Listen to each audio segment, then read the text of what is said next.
Okay, I'm going to get started this morning by just welcoming everyone. Sawadee Kap. Welcome to Wat Tung. Nice to see all of you guys here. Welcome to everyone joining us online as well. Today is our group learning program, and I'm going to be starting with meditation, guiding you guys in a meditation session. Then we're going to move into our talk today, which is chapter 18 of our book, Developing a Life Practice, The Path That Leads to Enlightenment. This is the book that we use for this program, where each Sunday we go chapter by chapter by chapter. Today we're in chapter 18, which is titled God's Creative Action. You have free will. This is where you're going to learn and understand the teachings that the Buddha shared on God, at least some of those. And I'm going to help you to understand how to either have a relationship with this being and still get to enlightenment, or to not have a relationship with this being and get to enlightenment. Because it's not God who determines whether or not you actually get to enlightenment. It's your decisions. So you can choose for yourself what type of relationship, or if you even have a relationship with this being at all. But depending on what you've been taught in the past, you might have certain conditioning or certain beliefs in your mind about this being that is hindering you from either having a wonderful relationship with this being, or perhaps not having a relationship with this being, but still being able to maintain the ability to get to enlightenment. So I'm going to be sharing that with you when we get to that point in our class today. So if you'd like to join for meditation, the way that I start is with chanting. We're going to ease into meditation with some chanting. You're welcome to chant along if you like. We have the chants on a laminated sheet over there on the table. You can see the chants that I do. These chants help to ease the mind into meditation. And you're welcome to get one anytime you like, if you'd like to get one. It has the English translations on there as well, and you can see what I'm actually chanting, and you're welcome to even chant along if you like. These chants during the lifetime of the Buddha, they were used in order to commit the teachings to memory. There isn't any rites or rituals or ceremonies or worship as part of the teachings of the Buddha. These chants aren't prayer or anything like that. It's just to help ease the mind into meditation, because it helps you to actually get more benefit if you do it that way. So if you'd like to chant along, you're welcome to. Once we're in meditation, I'm going to be giving you some guidance to help you in meditation so you'll understand how to meditate as we're actually meditating together. Then there'll be a period of time where it'll just be quiet. We're all meditating together. Those of us here at the temple and everyone online, we can just be meditating together. And then we'll come out of the meditation with some more chanting. So again, you're welcome to chant along and learn these chants, because I teach them at different times during the various courses and retreats that I share. Then, just to give you guys a little bit of guidance on your body positioning, there's 4 positions that the Buddha taught meditation, which is seated, lying, standing, and walking. And oftentimes students are learning in the seated position, either sitting on the floor, or you might be sitting on a chair or a bench or a sofa. You might even be in a wheelchair or something like this. You can sit however you like. There's not just one fixed way to actually sit.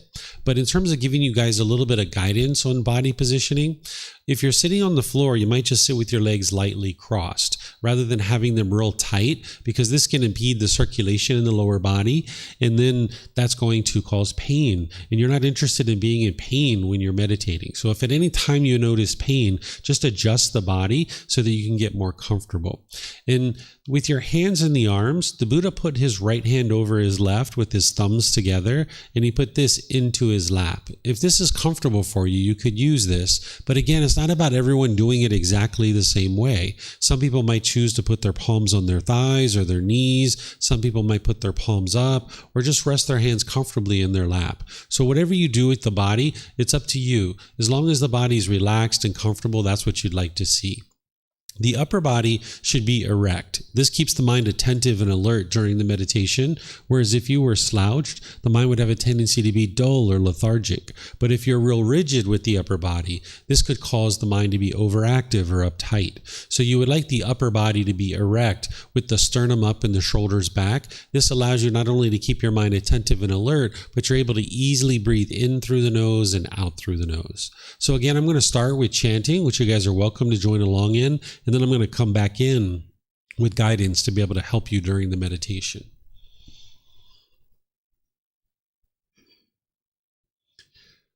Arahang Samma Sambuddho Mahakava Wat Tung Mahakavanang Apivate Ami Savakato Mahakavata Dhammo Dhammang Namasami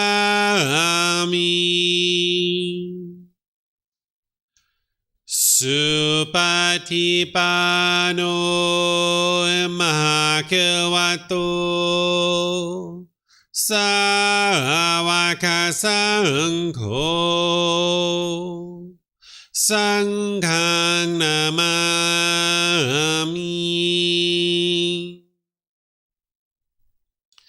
Namo Tassa Bhagavato Arahato Samma Sambuddhassa Namo Tassa Bhagavato Arahato Samma Sambuddhassa Namo Tassa Bhagavato Arahato Samma Sambuddhassa Iti piso Mahakava Arahang Samma Sambuddho Vicacaranang Sammuno Sakatoro Kawitu Anutero Purisa Dhamma Sati Satatawa Manusanang Oto Bhagavati.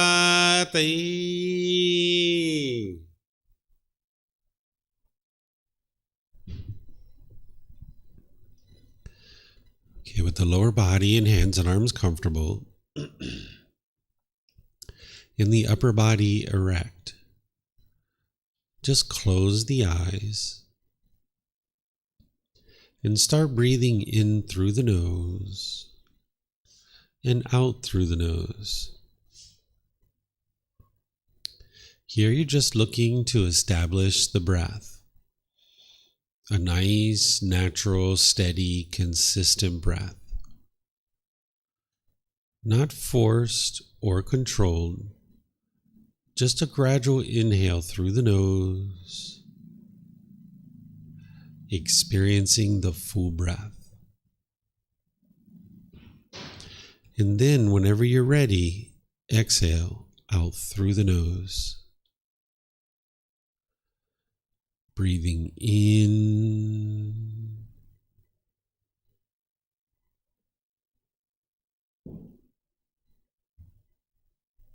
and out.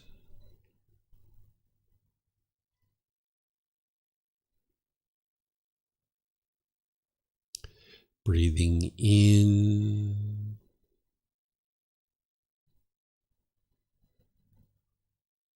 and out. Your breath may not match up with the guidance that I'm providing, and that's okay. This is your practice. I'm just here for guidance. You can use this voice as a reminder that whenever you get to the next inhale, breathing gradually through the nose, developing a nice, natural, steady, consistent breath. And then whenever you're ready, exhale out through the nose, experiencing the full breath. Breathing in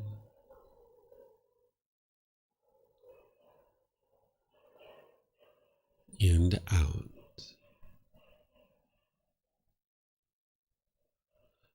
Breathing in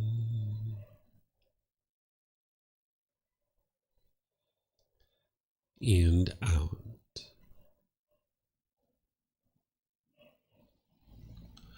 With the breath well established, start fixating the mind on the breath, either the sound of the breath coming into the nose or the sensation of air moving over the skin into the nose. The breath is the present moment. Fixate the mind on the breath, the present moment. Breathing in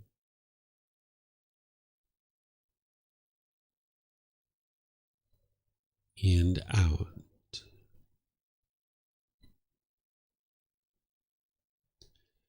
Breathing in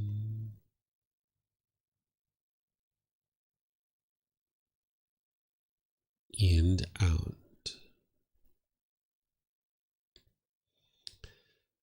With the mind fixated on the breath, whenever you notice that it moves off the breath, cut that off, let it go, and come back to the breath, the present moment. No need to observe the thought, label it, judge it, analyze it, or even try to figure out where it's coming from. Whenever you notice that the mind is moved off the breath, cut that off, let it go, and come back to the breath, the present moment. Breathing in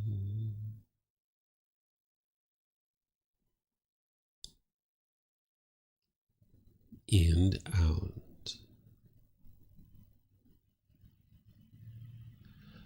Breathing in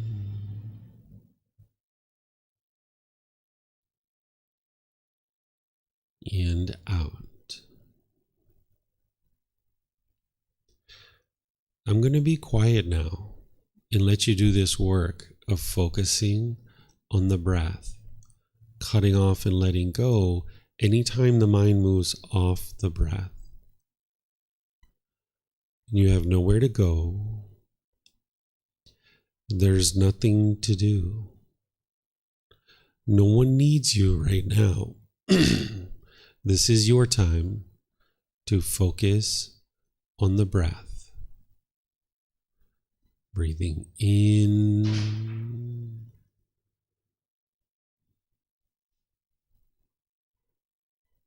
and out.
อะระหังสัมมาสัมพุทโธมะเกวาพุทธังมหาเขวันหังอภิวาเทมิสวากขาโตมหาเขวตาธัมโมธัมมังนามัสสามิสุปฏิปันโนมหาเขวโตสาวกสังโฆสังฆังนามามินะโมตัสสะภะคะวะโตอะระหะโตสัมมาสัมพุทธัสสะนะโมตัสสะภะคะวะโตอะระหะโตสัมมาสัมพุทธัสสะนะโมตัสสะภะคะวะโตอะระหะโตสัมมาสัมพุทธัสสะอิติปิโสมะเขวาอะระหังสัมมาสัมพุทโธ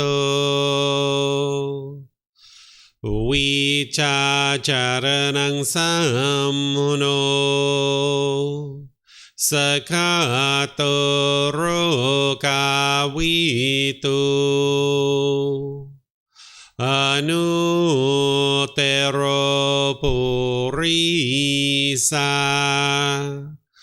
ธัมมาสติสัตตาตาวามนุสนังพุทโธภควติ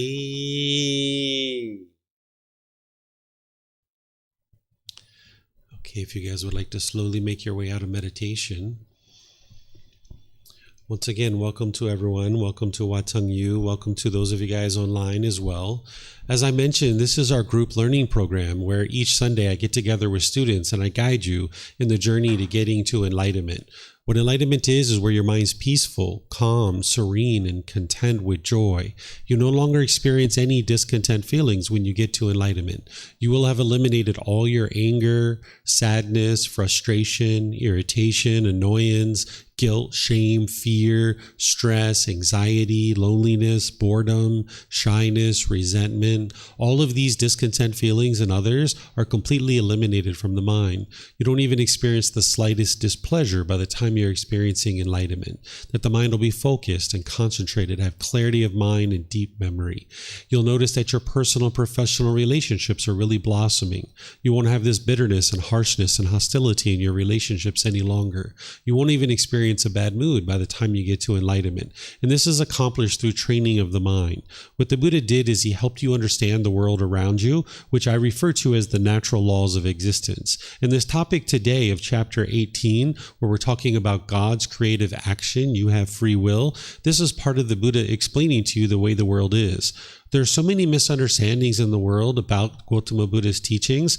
One of the big things that you will see is some people will say that the Buddha did not teach about God, that he did not teach about this particular topic, or they will even go as far as saying that the Buddha denied the existence of God or that he rejected God. This isn't actually true, and this is coming from someone who hasn't actually studied the original teachings of the Buddha. If you go back to the original source teachings, the Pali Canon, you will see that the Buddha taught about this being of God. But the thing is that he doesn't put God as a central role in his teachings, because it's not God who determines whether you get to enlightenment or not, whether you you get to enlightenment is based on your decisions. So he put you at the center of his teachings because it's you that's learning and growing and developing on your journey to enlightenment. So what I'm going to be sharing with you is an understanding of this being God, because you may be interested in having a relationship with this being, but perhaps based on the things that you've been taught before, you might find that very difficult. You might actually fear this being. You might actually think this being is punishing you or rewarding you. You might think that you should be worshiping this being, or that you should be asking for things, and that this being is going to magically change your life, almost like treating God like a genie in a bottle. And if you've been taught these kinds of things, you might be having a turbulent relationship with this being, or maybe you've even gotten to a point where you're just not even interested at all. And if you're at the point where you're not interested in having a relationship with God, that's completely fine too. I can help you get to enlightenment that way too. But there's certain things you're going to need to know in order to not have a relationship with this being, so that you can actually make your way to enlightenment. So I'm going to share these different things with you today as we get going in our class. As you have questions, you're more than welcome to ask any and all questions that you like. Here at the temple, if you would like to ask questions, we have microphones in the white bowl in front of the camera. You can just come get a microphone and take that back to your seat with you. There's a gray button that you press on the microphone. The lights will come on. You just wait a second or two, and you hold this up to your chin, and we'll be able to hear you here at the temple, and they'll be able to hear you online as well. For those of you guys that are joining us online, whether you're in Facebook, YouTube, or on Zoom, you can ask questions as well. You can put that into the comment section, and I'll be able to see that and then answer your question. But if you're in Zoom, you have the added feature of electronically raising your hand, and then I'll see you, and you'll be able to unmute your microphone, and then we'll be able to hear you here at the temple, and they'll be able to hear you online as well. So first, on this topic of God, let's just first share some understanding of kind of definitions about this being. What I'm going to share with you is how I think about this being and how the Buddha also describes this being, but that doesn't necessarily mean that's the way that you currently think about this being. So I'm going to help you kind of get a baseline understanding so that when I say the word God, you understand what I'm talking about. God is the creator of the universe and source of all moral authority, the supreme being. Oftentimes people refer to this being as God, but you'll see other people refer to this being in other ways. This word Allah is used in the Muslim teachings. Some people refer to God as the all-knowing or all-powerful, which is omniscient and omnipotent. In the teachings of the Buddha, you'll see the Buddha refer to this being as Brahma. This is how they refer to God during the lifetime of the Buddha. And during the lifetime of the Buddha, they actually had belief in multiple gods during that lifetime. But he often talked about this great God of Brahma, or this great Brahma is what he referred to. And this was the all-knowing, all-powerful God that we might think of when we think about God.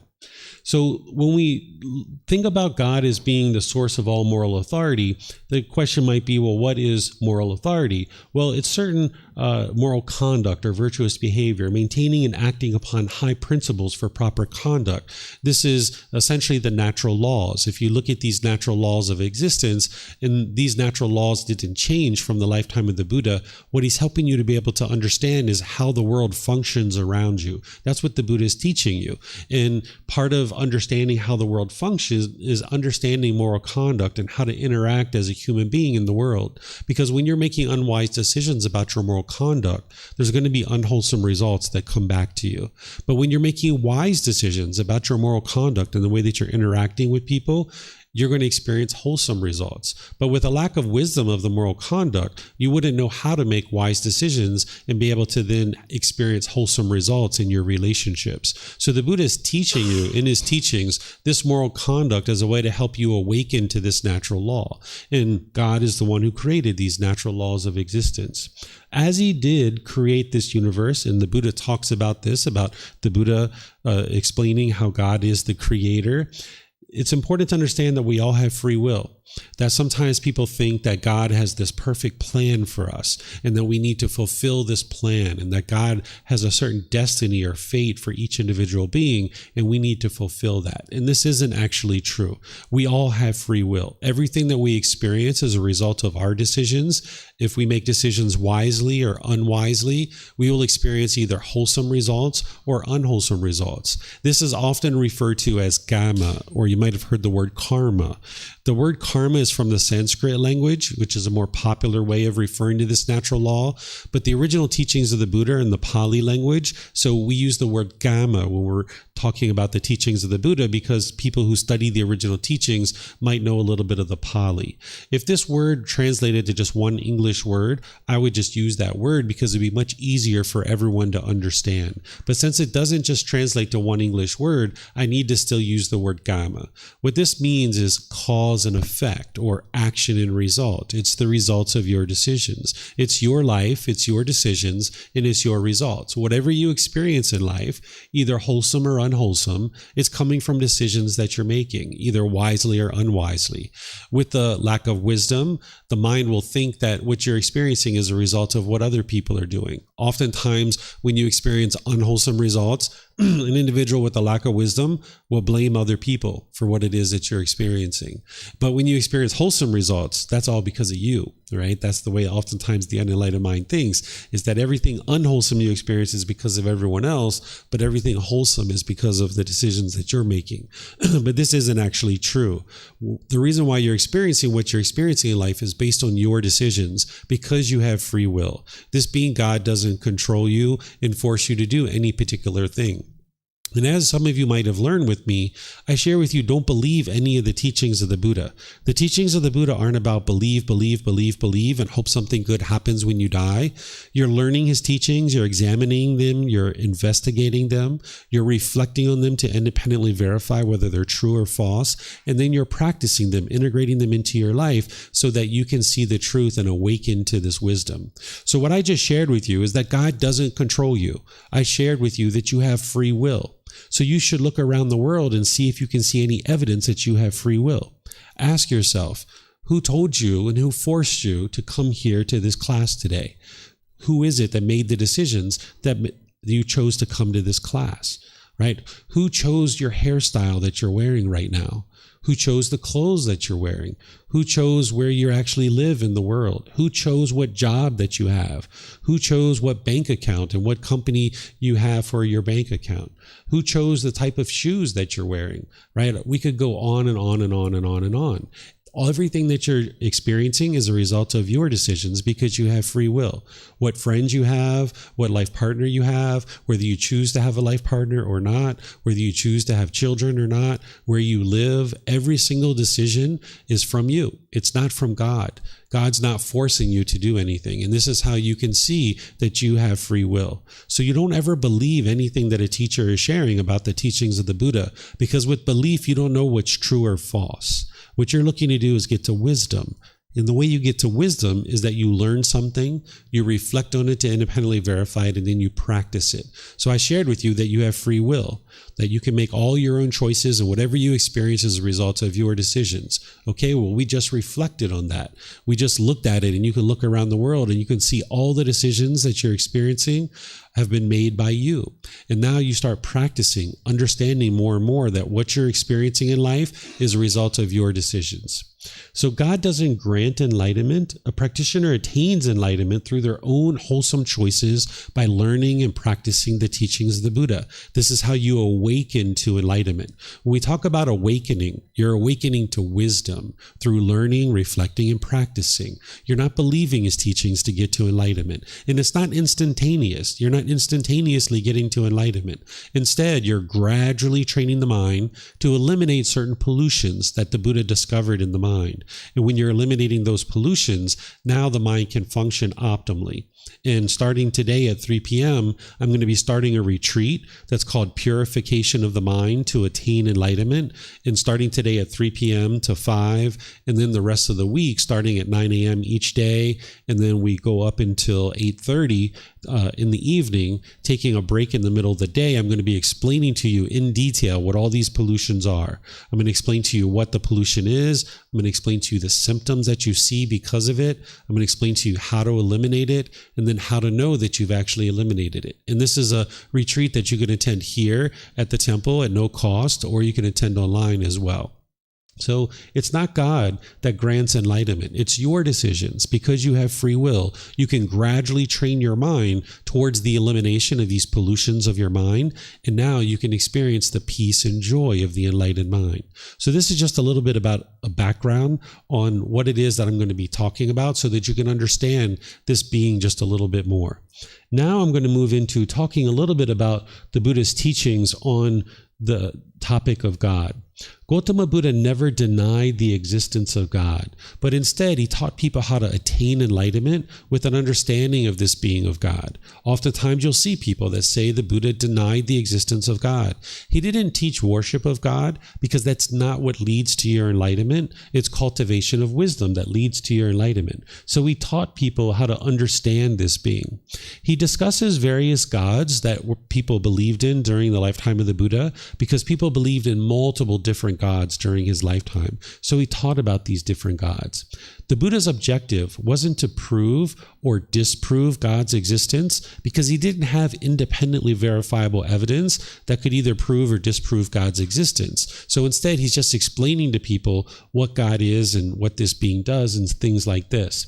It's the teachings that lead to liberation. It's not based on a belief in this being of God. So you need to be able to verify the truth to be able to see wisdom, and that's what ultimately is going to lead you to enlightenment. The Buddha focuses practitioners' mind on getting to enlightenment and liberation through accomplishing what's called right view and through understanding the natural laws of Gama. It's not based on God's creative actions because you have free will. So what right view is where you establish the understanding that any discontent feelings that you're experiencing is coming from within your own mind. This is established through the Four Noble Truths. When you learn the Four Noble Truths, you understand that anything you're experiencing in terms of your feelings and emotions, anything that you're experiencing in terms of wholesome or unwholesome results, based on the natural law of Gama in right view, you can see that what you're experiencing is a result of your decisions. It's not based on any other being, including God himself. And by the way, you'll hear me refer to God as a he. Whether you think about God as a male gender or not is totally up to you. The Buddha does teach in his teachings that God is of a male gender, and all of my interaction with this being of God has felt like this being has a male gender. But if you think about this being as more of a neutral gender or female gender or no gender at all or anything like that, that's totally up to you. But you'll hear me refer to this being God in using the pronoun he occasionally, just based on my experiences with this being. Okay, so these are just some of the understandings of the teachings of the Buddha about God. Now, here's a teaching from the Buddha about God, helping you to understand that you have free will. And here is where you can see right away that the Buddha didn't deny the existence of God. If you dive in deep enough to the teachings of the Buddha, you'll see that he references God and he talks about God and even describes God as the creator. But here, this is a teaching that I typically share at this point in someone's development on the path to enlightenment, to be able to help you see that the Buddha is teaching that you have free will and that it's not God that's controlling you. It's titled, All is Caused by God's Creative Action. Then, monks, I approached those ascetics and Brahmins who hold such a doctrine in view as this: whatever this person experiences, whether pleasure, pain, or neither pain nor pleasure, all that is caused by God's creative activity. And I said to them, is it true that you venerable ones hold such a doctrine in view? When I ask them this, they affirm it. Then I say to them, in such a case, it is due to God's creative activity that you might destroy life, take what is not given, indulge in sexual activity, speak falsehood, produce argumentative speech, speak harshly, indulge in idle chatter, that you might be full of longing, have a mind of ill will, and hold wrong view. So I'm going to pause here for a second. The Buddha is out kind of about in the community. He's interacting with people that are learning other teachings that weren't his teachings. And he encounters these people because oftentimes they would eat in a similar area. And he asks them, is it true that you guys hold such a view that whatever you experience, whether it's pleasure, pain, or neither pain nor pleasure, that all of this is caused by God? And when the Buddha asked them this, they said, yes, that's exactly the way that we think, is that everything we experience, whether it's happiness, excitement, elation, anger, sadness, frustration, or boredom or loneliness or shyness, all of this is caused by God's creative activity. So then the Buddha says, okay, once they affirm that, he asks them, is it because of God that you destroy life, meaning that you kill, that you steal, that you indulge in sexual activity, that you lie, that you argue, that you speak harshly, that you have idle chatter, which is just like pointless, frivolous speech, unpurposeful speech, that your mind is full of longing, which is craving, desire, attachment, that your mind has ill will, which is anger, hatred, and ill will, bitterness, and hostility. And then you held wrong view. What wrong view is the unknowing of true reality, or the ignorance, or the lack of wisdom. And he's asking them, hey, is it because of God that all these things exist? Right? And then he says, those who fall back on God's creative activity as the essential truth have no interest to do what should be done, and to avoid doing what should not be done, nor do they make an effort in this respect. What he's saying is if you think that God is controlling everything that you're doing in the world, then you don't have an interest to really improve your life and do things in a better way, because the mind is thinking everything I experience is because of God. Therefore, I'm powerless. I can't change my life. So I have no interest in doing what should be done or avoid doing what should not be done, because everything that's being done is caused by God. So why should I even do anything to improve? Right? And this is like a defeating perspective, that if you walked around thinking that way, that your life is locked in and you couldn't change anything about your life, this is really going to defeat you, because your perspective is that I can't do anything to change my life. Everything's already predetermined for me. Right? So then the Buddha goes further. He says, since they do not apprehend as true and valid anything that should be done or should not be done, they are muddle-minded. They do not guard themselves, and even the personal designation aesthetic could not be legitimately applied to them. What he's saying is, since they don't understand what's true, that God is not causing these discontent feelings, these pleasure, pain, and neither pain nor pleasure, they are muddle-minded, meaning they're lacking concentration. Their mind is confused. Because when you have pollution in your mind, you will lack concentration. You will have a muddled mind, is what the Buddha describes that as, where you lack memory and you have difficulties. Because when you have these pollutions in the mind, your mind doesn't perform optimally. But when you eradicate them out of the mind, this is where your mind can perform optimally. You can be focused and have concentration and clarity and deep memory. So he's saying, because these individuals have this lack of wisdom, their mind is muddled. It's lacking concentration. He says they do not guard themselves. Whenever the Buddha talks about a guard, this is all about your mindfulness, having awareness of your mind. That if you have awareness of your mind and you see unwholesome thoughts coming up, you can take action to fix that. You can cut it off and let it go. If you've been training your mind regularly and you accumulate the benefits to be able to do that. But if you don't have mindfulness well established, where you have awareness of your mind, you won't know you're having that unwholesome thought. And then you won't be able to take action to eliminate it out of the mind. This is part of the training that you do and why we do breathing mindfulness meditation. That's the meditation that we did this morning. The breathing mindfulness meditation is helping you to cultivate awareness of the mind, so that now with your awareness of mind, when you see unwholesome thoughts coming up in the mind, you can cut those off and let them go in daily life. Because sometimes you go throughout your life and you have some thought that comes into your mind and you just can't let it go. This is because the mind is untrained and the mind doesn't have this guard. It doesn't have the mindfulness or awareness of mind. And then the Buddha says, if somebody thinks this way, that God is the one controlling everything, then the personal designation aesthetic could not even be legitimately applied to them. What an aesthetic is somebody who's left their home in order to go on this journey to enlightenment. You don't need to leave your home in order to get to enlightenment. You can live in the household life and get to enlightenment, but frequently what people would do during the lifetime of the Buddha is they would leave home and go on this journey to get to enlightenment, because living at home was burdened with a lot of tasks. You had to carry water from the well. It could take you 4, 5, 6 hours just to fill up a trough at your house for water. And that might only last 2 or 3 days. And you need to do that again, and then in terms of getting food and clothing and things like this, it was a lot of work. So people would oftentimes leave their home and go live alongside the Buddha in this home formlessness in order to be able to dedicate their life to being able to get to enlightenment. So if somebody's an ascetic, they're choosing to go on this journey to enlightenment. They are on the path to enlightenment. So what the Buddha is saying is that if you think that God is the one who's controlling what you experience in life, you're not even on the path to enlightenment. You're not even attempting to try to get to enlightenment, because why would you ever train your mind to get to enlightenment if you thought God was the one who was controlling everything? So you need to be able to see that God's not the one that's actually controlling things.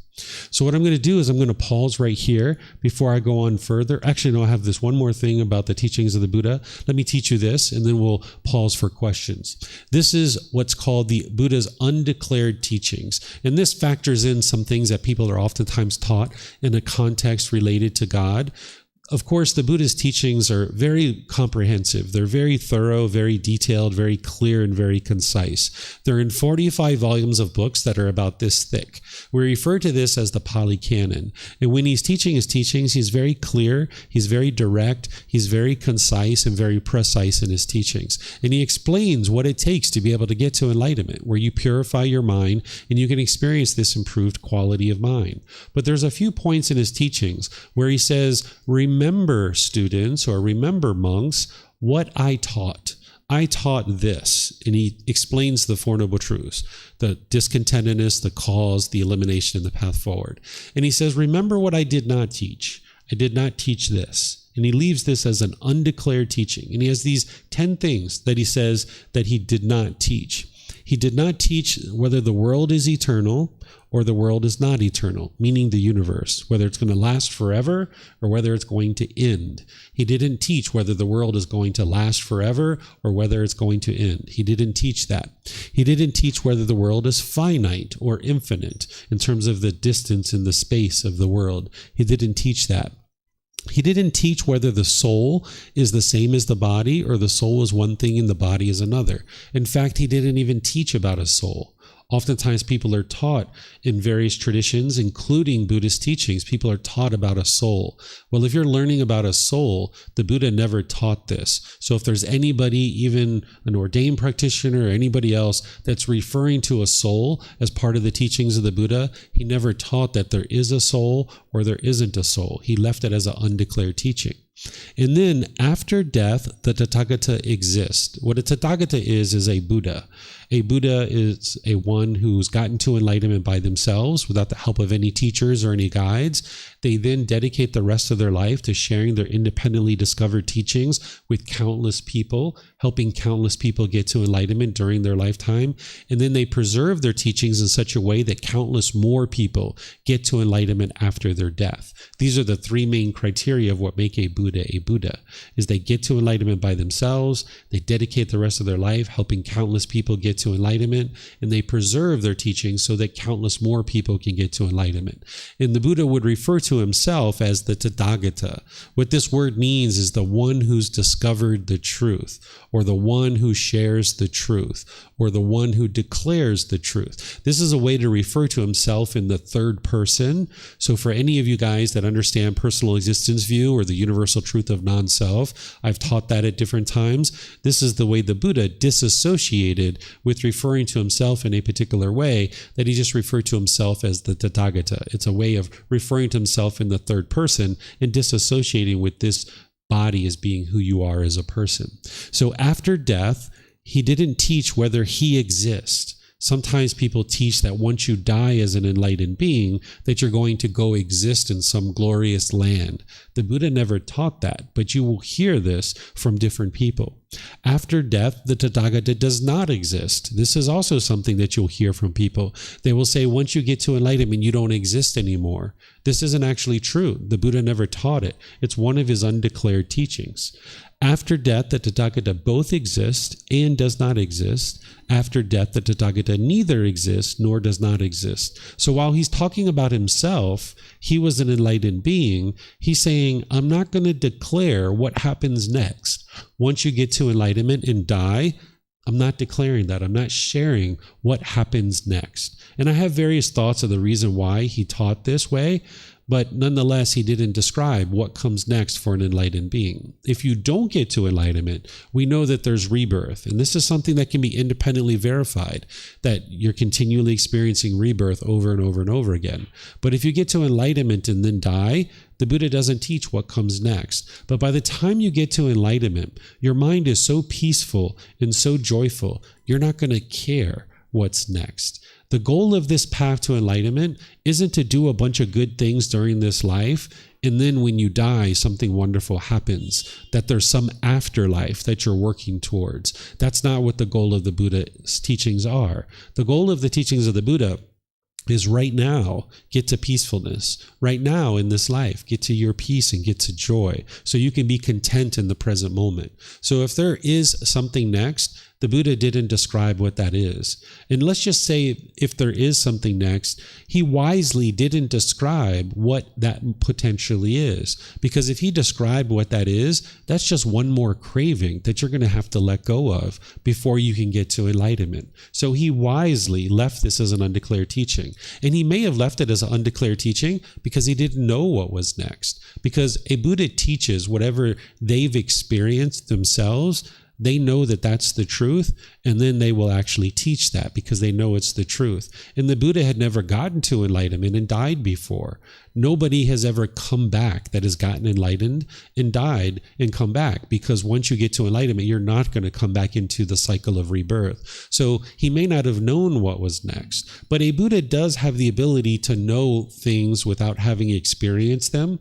So if he did know that there was something next or there isn't something next, he wisely didn't teach it, because now you don't have to eliminate any craving for any particular thing that may or may not be next. You can just get to the point where you're so peaceful and so joyful in the present moment that it doesn't matter if there's something next or not.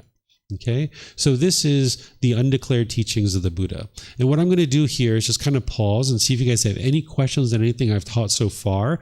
But then I'm going to go into teaching you how to actually understand this being of God, so that you can either have a relationship with this being and get to enlightenment, or not have a relationship with this being and still get to enlightenment. So are there any questions here at the temple, or anybody online that has questions?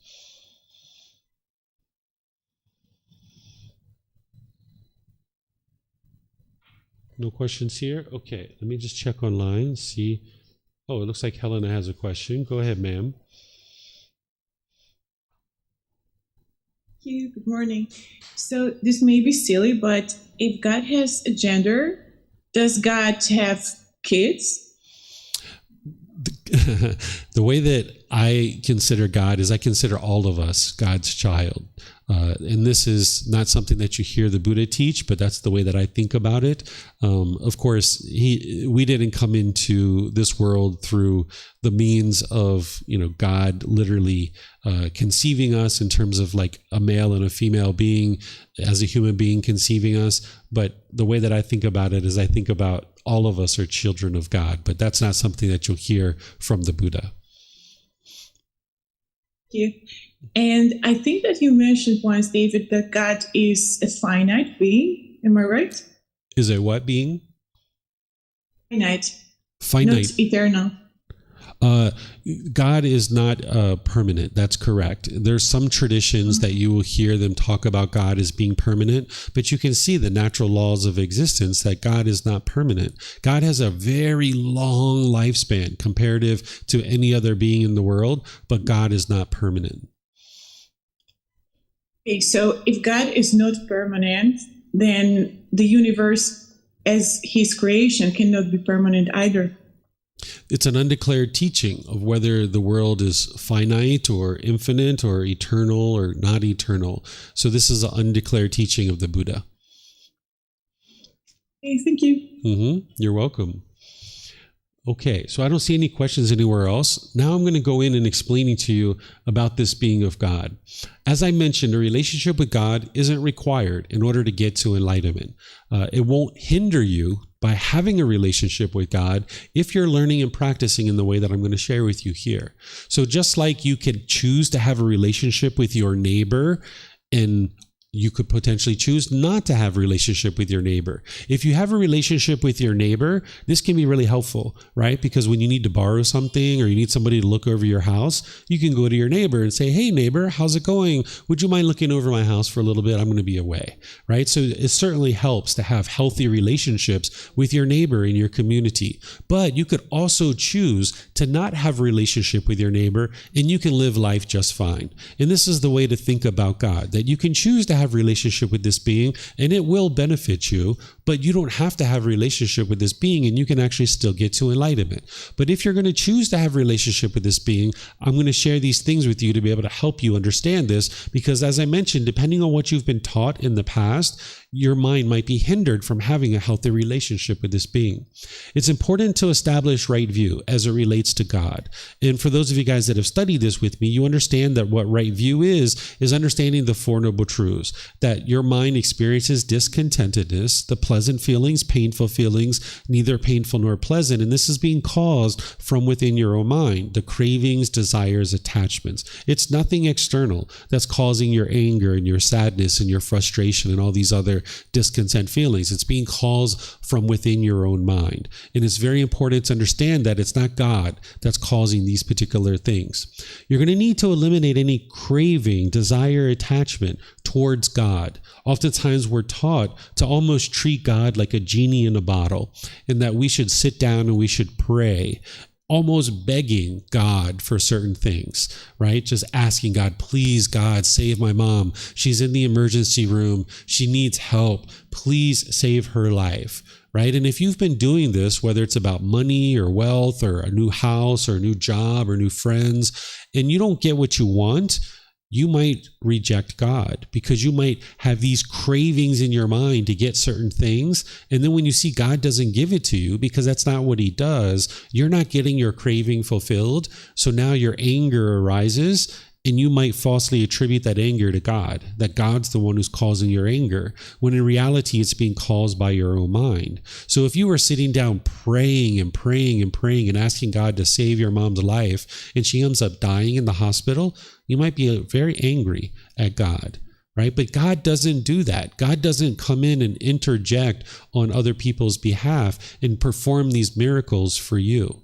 What's going to help your mom get back to health is you get her to a hospital, you help her to see a medical doctor and nurses, she gets medicines, and these are the things that are going to actually help her. Wise decision making, right? It's not about asking God for more money or a new job or new friends. These things isn't what God does, right? And you can test that. Remember, I share with you, don't believe other people and don't believe me either.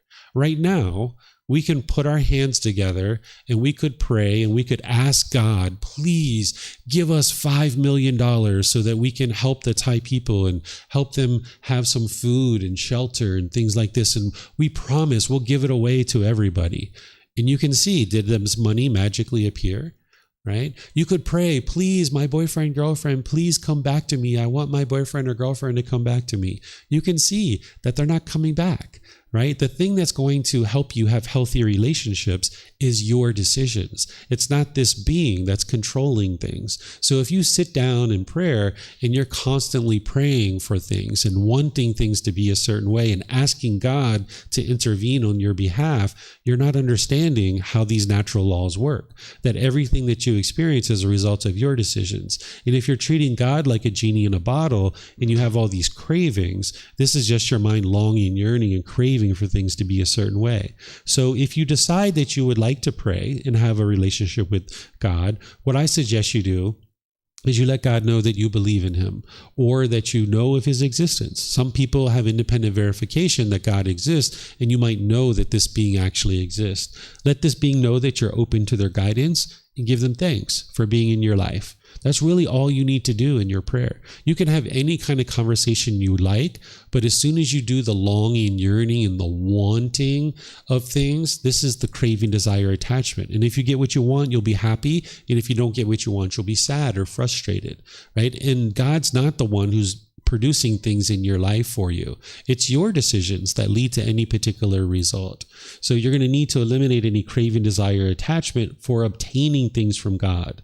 You're also going to need to eliminate any craving, desire, attachment to be with God in heaven. If you've been taught this, that's not the ultimate goal of the teachings of the Buddha. The ultimate goal is to get to enlightenment, where your mind's peaceful, calm, serene, and content with joy, where you fully eliminated the pollutions, and now you can navigate the world with this peace and joy, and your mind's functioning optimally.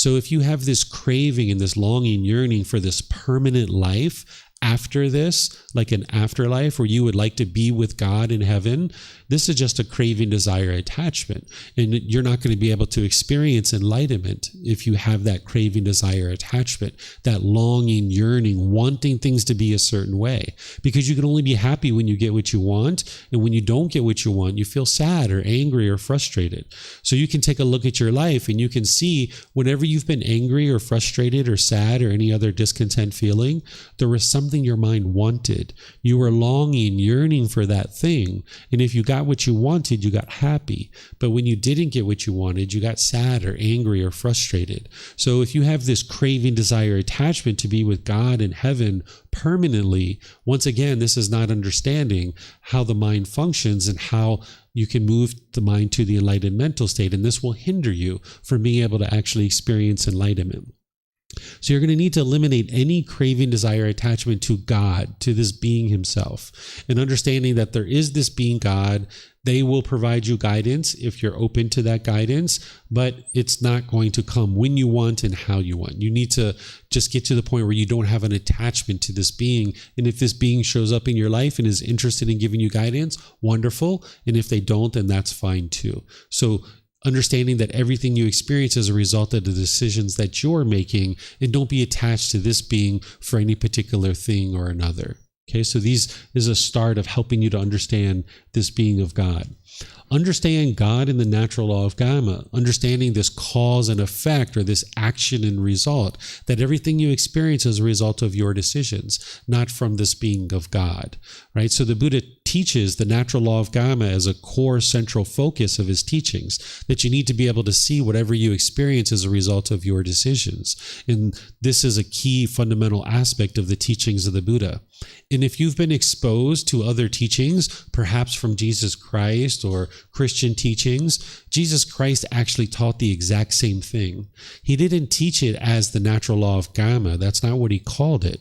But if you've ever read the Bible and you saw where Jesus said, you reap what you sow, this is the natural law of karma. You reap what you sow is the natural law of karma. This is whatever you choose to do, you will experience the results of that. Right? So this is the natural law of karma, that whatever decisions you make, it's going to produce a certain result. And this is the natural law of karma that you're going to need to awaken to be able to see that it's your decisions that are leading to any particular result. Then you're going to need to eliminate any fear that you might have towards this being of God. Sometimes people are taught to fear God. And if you walk around fearing a particular being, how could you ever have a healthy relationship with this being? Think about your life partner, if you've ever had a life partner. Think about your mom or your dad. If you walked around fearing this being and you had fear of this being, how could you ever have a healthy relationship with that being? Some people are taught to fear God. You know, people will say, fear God's wrath, right? If you walk around with a bunch of fear in your mind towards this being, thinking they're going to punish you or reward you, how would you ever be able to get to a healthy relationship? Think about a life partner. If you walked around or you lived in a home with a life partner that you feared and you had fear toward this person and you were shaken up whenever you were around this person, how would you ever be able to have a healthy relationship? And the same thing's true about this being of God. If you have fear towards this being and you get fearful because you're thinking about this being, this is just your mind having certain cravings, desires, attachments. It's certain conditioning that your mind has taken on from certain things that people have taught you in the past. And you're going to need to train your mind to let that go and to no longer have fear towards this being, because it's not this being that's punishing you or rewarding you. Anything that you experience as a result of your decisions, not from this being. Sometimes when I share these topics like this, when I teach people, that you don't need to sit down and beg God for things, you don't need to worship God and these kind of things, they ask me like, Well, if that's the case, then what's the purpose of God? Like, why is God even in existence? So if you'd like to understand God and understand how to have a healthy relationship with this being, you might understand God as a practitioner of these teachings. God's the one who created these natural laws. God is an enlightened being who is practicing these teachings flawlessly. God is the all-knowing, all-powerful, like we mentioned, and he's practicing these teachings flawlessly. You might think about it as God is not attached to us, right? He's not responsible to restrain us. Sometimes when people see murders or rapes or child abuse or things like this, they say, how could this all-knowing, all-powerful being who's supposed to love us and have kindness and compassion for us, how could that being allow these things to happen? But that's from the mindset of God controlling the world and thinking that it's up to God to control us and restrain us and stop us from doing any particular things. If that was the world that we lived in, where God was controlling us and we didn't have free will, you wouldn't like to live in that world. Just think about your parents. When your parents try to control you, when your parents put expectations on you, you don't like it. You don't like it at all, right? If somebody tries to put their expectations on you or pressure you into doing things, you don't like that at all. Just think if this all-knowing, all-powerful being was controlling you every single second and forcing you to do any particular thing, we'd essentially be like robots. And we wouldn't like to live in that type of world. And that's not the type of world that we live in. We live in a world where we have free will. So when you see something that's happening in the world, like a murder or a rape or child abuse or something like this, it's not God that's creating this. This is coming from the decisions of human beings. And God, he's not attached to us. He's not attached to what we experience or what we don't experience. So it's not up to this being to restrain us and pull us back and stop us from making any particular decisions. If our mind has certain pollutions that the Buddha taught about, we will make unwise decisions and we will experience unwholesome results. And that's the choice that we're making. We're going to experience the consequences of our decisions. And it's not up to this being to restrain us or constantly control us, because this being isn't attached to us and wanting us to be any particular way. Sometimes people think that God has this perfect plan for us and God wants us to be a certain way. That's not true. That would be like expectations, right? Sometimes people are taught that God has this perfect plan for us. And then when we get to the end of our life, depending on what we've done, we either go to a good place or bad place, right? So if God is controlling us and controlling every single aspect of our life, but then when we get to the end of our life, God is deciding whether we go to a good place or a bad place. Well, if God was controlling us throughout our entire life, how could he decide whether we go to a good place or bad place? Because it was his decisions that made us do what we were doing. Do you see the contradiction in this thought? Right? This isn't the way that the world works, right? So if you understand free will, then you understand that everything you experience is a result of your decisions. And now at the end of your life, you're going to experience whatever results you experience. But you can get to the point in this life where your mind is peaceful and joyful permanently for the rest of your life. You'll never experience discontentedness ever again. So understand that it's not up to God to restrain us, and anything harmful that you see happening in the world, it's not from this being. It's from the choices and decisions of human beings. That's what we're experiencing. Any unwholesome results or any wholesome results that we see in the world, it's all from our decisions. So God does have an interest in seeing all beings live in harmony. But in order to accomplish that, each of us need to acquire wisdom of how to do that. If we don't have the wisdom of this natural laws of existence, we won't know how to live in harmony. Sometimes with the ego in the mind, you might think what you're doing is 100% right, and what everybody else is doing is the wrong way to do things. Right? Well, this isn't actually true. This is just your ego telling you that you're better than you actually are. This is the arrogance and the pride. You need to be able to understand and cultivate wisdom of the natural laws of existence. And when you cultivate your wisdom of the natural laws of existence, you can interact in the world in a very harmonious way with all beings.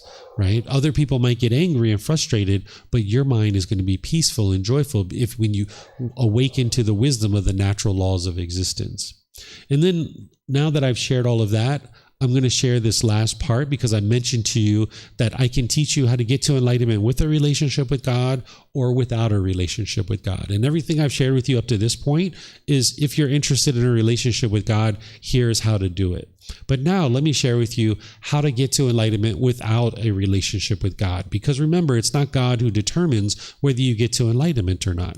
So if you're disinterested in having a relationship with God, what you will need to do is to at least get to the point where you have loving kindness for all beings, including God. Because sometimes if you've been brought up in a certain community, you might actually get to a point where you hate God. If you grew up in a particular community and these were these people that were considered godly people, but yet they were abusing you or doing things that were unwise, you might think about that as God. Or certain unwholesome results that you're experiencing in your life, you might think that this is coming from God. So if you grew up, say, like in a church or a synagogue, and maybe the rabbi or the priest or somebody was physically abusing you or sexually abusing you, you might have gotten to the point where you hate God.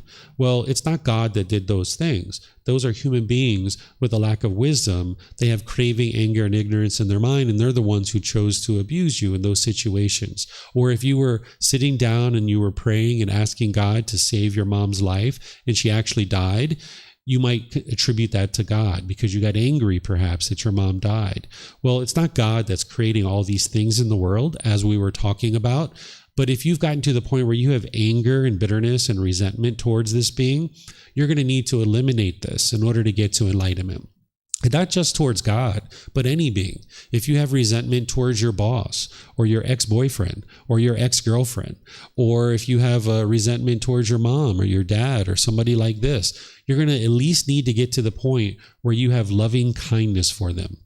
What loving kindness is where you have a genuine interest in seeing all beings be well.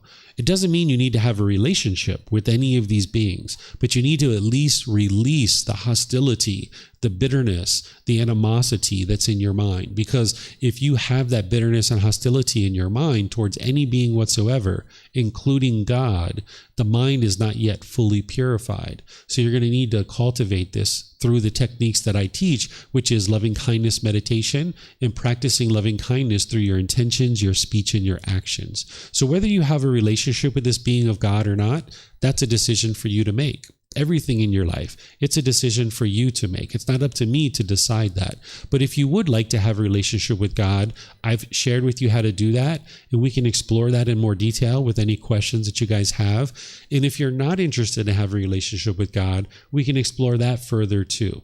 So what I'm going to do is just open up to any and all questions that you have, because this is everything that I have to share with you guys here. If there's any questions that you guys have related to what you've been exposed to in the past or any aspect of your life related to this topic, you can ask questions here at the temple by using the microphones. And those of you online, you can ask questions by putting that into Facebook, YouTube, or Zoom, or you can raise your hand in Zoom and ask any questions that you like. So is there anyone who has a question about this topic?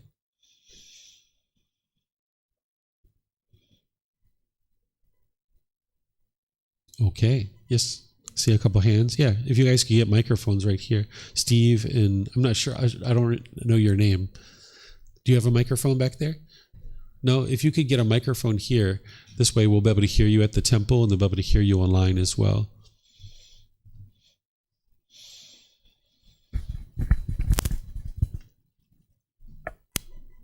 It's already on. Can you hear me? Yeah, sure can. It's actually about the previous topic. You said you can experience rebirth. How exactly do you experience rebirth? Sure. So at the time of your death, based on the condition of your mind, then you're either going to be reborn back into the world, into one of the 5 realms of existence, or if you've gotten to enlightenment, you won't be experiencing rebirth. What happens is that if there's craving, desire, attachment in your mind, which is a longing and a yearning, the mind chasing after the objects of its affection, like an unquenchable thirst, this is the fuel that causes rebirth. So the way you can think about this is that if you have a fire that is burning and you've got logs on this fire, as long as there's logs on the fire, then there's going to be sparks that come off of this fire. And the wind's going to carry that spark and then it's going to land and it's going to create a brand new fire. Because there's fuel in the original fire, it's going to spawn another fire. The same thing is true about the human consciousness, that as long as there's fire in the mind, and we refer to the 3 poisons or the 3 unwholesome roots or the 3 fires, that these are burning in the mind. And you can see that there's craving, anger, and what's called ignorance or unknowing of true reality. And this is a topic that I teach at different times during our programs. That craving is like your unquenchable thirst, your longing, your yearning, the mind wanting things to be a certain way, expecting things to be a certain way. And this is what's causing the mind to experience discontentedness. The pleasant feelings of happiness, excitement, elation, or thrill, euphoria, the anger, sadness, frustration, irritation, annoyance, guilt, shame, fear, the stress, anxiety, the loneliness, boredom, shyness, resentment, jealousy, all of these are being caused by the mind's craving, the longing, the yearning.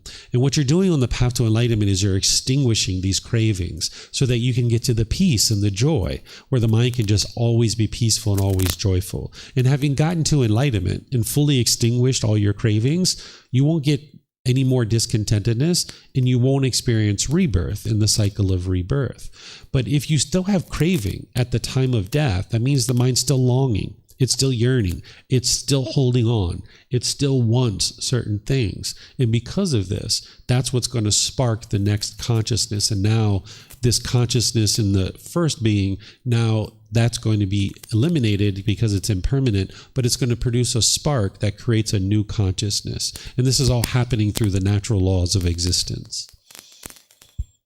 My understanding is that Buddha only teaches something that's verifiable. Mm-hmm. The whole rebirth situation, in my mind, it's not verifiable. It's not verifiable for you right now because you don't have the wisdom of the cycle of rebirth. If you look at volume 11, chapter 105, this is where I put teachings to help you understand how to independently verify the cycle of rebirth. Right now, you just don't have the wisdom of how to do that. That's why you're thinking that it's unverifiable. But for someone who has verified it, they know how to verify it. I'll just give you one little simple thing, but there's about 17 things that I give in chapter 105 of volume 11, but I'll just give you one simple thing. Have you ever experienced what's called deja vu? Yeah, there are many theories why that happens. Okay, this is just one thing out of 17 that an individual can experience deja vu, and these are residual memories that are coming to the surface of the mind. But the more you investigate this, you can see the cycle of rebirth. When someone's first starting on the path to enlightenment, I don't suggest that they approach the cycle of rebirth as their first approach, because none of these teachings are based in belief, as I share. And what's happened in the past is in the past. And what may or may not happen in the future is in the future. What you need to be able to do is learn the beginning core central teachings to be able to understand why your mind is experiencing anger and agitation and frustration and irritation, annoyance, and all these other discontent feelings. Because if you don't understand what's causing these feelings, you won't be able to eliminate them. So the Four Noble Truths and the Eightfold Path and these core central teachings of the Buddha, that's the best place to start.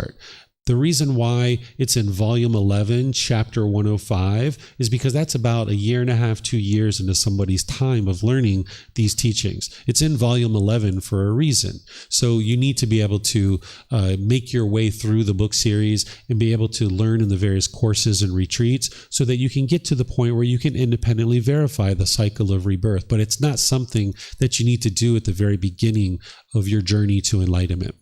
By the way, these printed books, which I see Roxanne has one, these printed books were printed about a year and a half ago.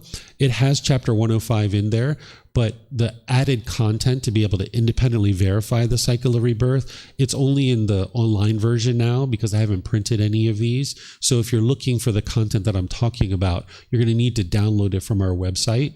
It still has the same chapter in there, but the content from me about how to independently verify the cycle of rebirth is in the online version. And once all of these are gone, then I'll print new ones and it'll have that new content. So you're going to need the wisdom of how to independently verify the cycle of rebirth. Okay, so any questions? Steve, I think you had a question. Did you have more questions, ma'am? No? Okay. Yeah, so you can download the book from our website by going to buddhadailywisdom.com. You'll see the link for free books. And from there, if you download volume 11 and you go to chapter 105, you'll see the extensive content that I give to help you understand how to independently verify the cycle of rebirth. And if you'd like to do that now, you're more than welcome to. But I usually suggest for people to set that aside when they're first getting started. If you wouldn't mind, turning off your mic, it's got a little bit of feedback there. Thank you. Yes, sir. Thank you, David. Certainly a big topic. So you mentioned there that a few times that a relationship with God is not required to attain enlightenment. But could you just elaborate a little bit more on in practical day-to-day terms, what it means or how it would manifest to have a relationship with God? I mean, some of the common things people would refer to is prayer, is seeking guidance, Sure. So the way that you communicate with God and have a relationship with God is through prayer, right? And just kind of acknowledging God's existence, letting God know that you're open to guidance from this being. But this being isn't going to give you guidance when you want guidance, right? If you sit down and you're just like, God, please tell me, what should I do? There's this fork in the road. Should I go left or should I go right? God's not going to just say, oh, go left. Right? He's not going to just tell you what you should do in any given situation. Instead, it's when you're probably least expecting it that you'll receive this guidance. It's almost like fatherly advice within your own mind of this being helping you to understand various aspects of your life. But when you're getting that guidance, it still comes down to your own independent decisions, that you need to be able to independently reflect on that wisdom to be able to see if it's true or it's false, because everything that you experience is a result of your decisions. And there's other beings besides God that can do this, that can kind of influence you through your mind. There's unwholesome beings and there's wholesome beings. There's Mara and hell beings and afflicted spirits, but then there's also God, and then there's these heavenly beings as well that are influencing you and looking to see you do nothing but wholesome things. So whenever something comes into your mind, you've got to figure out, is this wise or unwise? And what you'll find is that God's advice is always uplifting, very encouraging, very supportive, and very deep and profound in terms of wisdom, where these other beings that are into unwholesome things, they're going to be trying to influence you to do unwholesome things. And you'll be able to discern that. And where you have trouble with that, you can come to me and you can let me know. But this being of God, they're not going to just show up in your life and kind of force you to do one thing or another. They're not going to control you or put expectations on you. This being is there for you. If you would like to have a relationship with this being, they have nothing but love and kindness for you and compassion. And they're interested in seeing you do more and more wholesome things. But whether you choose to do that or not is up to you. The more that you do wholesome things, the more that you are purifying your mind and getting more and more purity, this being can actually provide you more and more guidance. Now, when the mind is oftentimes in the darkness and it's very polluted, it's hard for the individual to be able to understand that this is God's guidance and that this is wisdom that is helpful for you. So the more you purify your mind, the more wise that you are, the more you've trained your mind, this guidance will come through more and more profoundly, not just from God, but from heavenly beings as well. Yeah, you're welcome. Okay, so I'm not seeing any other questions anywhere. So what I'm going to do is just end class here by just thanking all of you guys for joining, and at the same time inviting you to our future classes. As you guys heard me share, we're starting a retreat this afternoon at 3 p.m. If you guys would like to learn the Path to Enlightenment, I'm going to be sharing these teachings to be able to help you understand the core fundamental teachings as the first day of the retreat. But then we're going to dive really deeply into the pollutions of mind called the 10 fetters. I'm going to explain to you what they are, the symptoms you experience, how to eliminate them, and how to know that you've actually eliminated them. A student who's had some of the foundational teachings will really appreciate this type of detail because it's going to help you get from the first stage of enlightenment to enlightenment itself. All the courses and classes and retreats that I teach all feed into this particular retreat, that all throughout the year, 12 times a year minimum, I'm teaching the Foundation and the Path to Enlightenment course. And then 4 times a year, I'm teaching Harmony in Relationships. twice a year, I'm teaching Experiencing the Jhanas and the 4 stages of enlightenment. And then once in January, I'm teaching a retreat that gives you everything you need to be able to get to the first stage of enlightenment. And then once a year, I teach this retreat that's starting this afternoon that teaches you how to get from the first stage of enlightenment to enlightenment itself. So if you're interested in that type of learning, I'm going to be sharing that here at the temple, and it's going to be live streamed as well. So if you can't make the entire retreat, it's okay. You can come and go as you please, and you can even watch the recorded sessions as well. This is where we're going to dive deeply into the teachings of the Buddha to be able to help you understand how to purify the mind to attain enlightenment. And then, of course, we have our Pali Canon and English study group each Saturday. And then on Sundays and Wednesdays, we have the group learning program, which is a foundational program to help you. And then we have all these books and resources to be able to help you. If you would like to get access to the books, you can download them for free from our website. They're available at no cost to you. You can go print it if you like on your own. You can get printed versions here at the temple by just reimbursing us for our printing cost, or you can order them on Amazon and get an access to them that way as well. And then we have videos and podcasts and audiobooks and all other kinds of resources, even personal guidance to be able to help you at no cost. So whatever you do, enjoy the rest of your day and let me know if there's anything that you would like to ask me. I'm here to help you. So be well and enjoy the rest of your day. Thank you for coming. Sawadee Kap, Sawadee Kap, Sawadee Kap.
Thank you again for watching.